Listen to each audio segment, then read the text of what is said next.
Kane's first touch was pure venom. The ball zipped from Michael Allah's right boot, threading through a perfectly timed gap in Tottenham's backline, and Harry Kane did what Harry Kane does best: open his body, pick his spot, and slot it into the far corner. Allianz Arena erupted, but there was no lingering celebration. Bayern Munich had drawn first blood, and you could feel from the first few minutes that this wasn't going to be a casual preseason friendly. It was going to be a statement match. Tottenham, despite fielding a competitive side, were immediately on the back foot, forced to absorb relentless pressure from a Bayern side already looking like they were in mid-season form. From the kickoff, Bayern's tactical shape was aggressive, high pressing impacts, forcing Spurs to turn the ball over deep in their own half. Alles, operating between the lines, was an early nightmare for Tottenham's midfield, constantly finding pockets of space and dragging defenders out of position. A curling free kick from him in the opening staged a skim just past the post, serving as an early warning sign. Moments later, his vision cut open the defense, and Kane made the most of it. Spurs had no time to settle, and within minutes of the goal, Kane had another chance to double Bayern's lead from the penalty spot. But in a rare and almost comical moment, his footing betrayed him, the strike sailing high over the crossbar. That miss could have been a turning point, but instead, it just seemed to fuel Bayern's hunger. The first half was a masterclass in controlled aggression from Bayern. Joshua Kimmich, the heartbeat of their midfield, dictated the tempo, alternating between short, sharp passes and raking long balls that switch play effortlessly.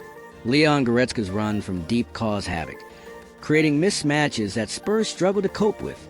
Kingsley Coman was his usual electric self on the wing, stretching the pitch and beating his man almost at will. Tottenham's rare forays forward were usually sparked by quick diagonal balls, but Bayern's backline, marshaled by the calm presence of Matthijs de Ligt, kept any real danger at bay.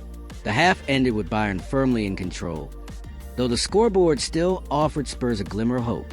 The second half began with a noticeable shift. Bayern's manager made calculated substitutions to inject fresh legs, while Spurs tried to tweak their pressing to disrupt Bayern's rhythm.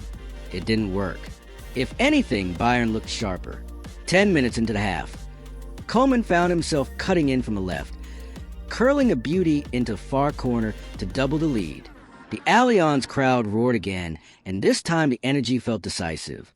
Tottenham's shape began to unravel, and their defensive line looked increasingly exposed. Then came the youth takeover. Around the 74th minute, Lennart Karl, just 19 years old, stepped onto the pitch and wasted no time making his mark. A slick 1-2 with Santos Daber opened up a shooting lane, and Karl's first-time left-footed strike curled past the keeper with precision beyond his years. The stadium erupted not just in celebration, but in admiration. This wasn't just Bayern showing dominance. It was a glimpse into their future. Minutes later, another prodigy stepped into the spotlight.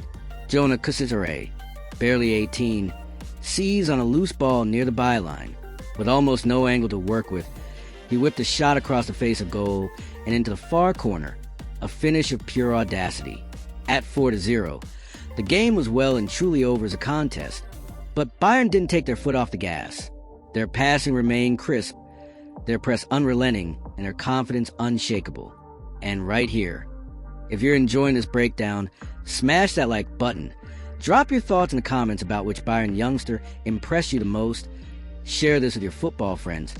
And make sure to subscribe so you never miss a match analysis on Michael Allah's influence can't be overstated. His movement, passing range, and composure in tight spaces made him the engine of Bayern's attack.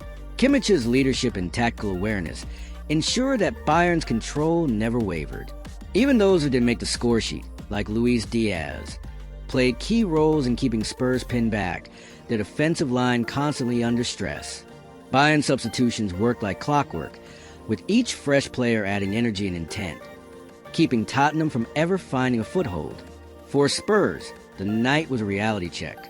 Missing key creative players like Madison and Udigi hurt their ability to build through the midfield, and Joao Palhinha, making his debut, found himself chasing shadows against Bayern's fluid passing.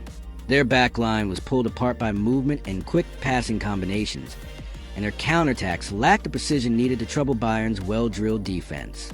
There were flashes, Romero's aggressive interceptions, Vicario's strong saves, but they were isolated moments in an otherwise one-sided affair.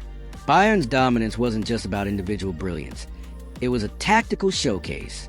Their press was perfectly timed. Their passing triangles created overloads, and their ability to switch play quickly stretched Tottenham until the gaps opened. The integration of youth into such a high-intensity performance was perhaps the most impressive aspect of the night. Karl and Kusi-Asare didn't just benefit from the team's momentum, they actively elevated it. By the final whistle, the message was clear. Bayern Munich are not just ready for the season, they're already operating at a level most teams will struggle to match. Tottenham, on the other hand, have urgent questions to answer before their next big fixture. For Spurs fans, the hope will be that this performance was just a blip, a result of missing key players and not yet finding rhythm. For Bayern fans, it's pure excitement. The blend of experienced stars and fearless young talents could make this season one of their most dominant yet. As the players left the pitch, there was no sense of it being just a preseason match. This was a statement. Bayern control, creativity, and killer instinct were all on full display.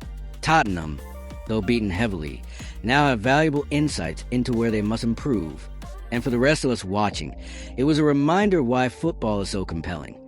Because even in matches that don't count for points, the drama, skill, and storylines are as rich as ever like this.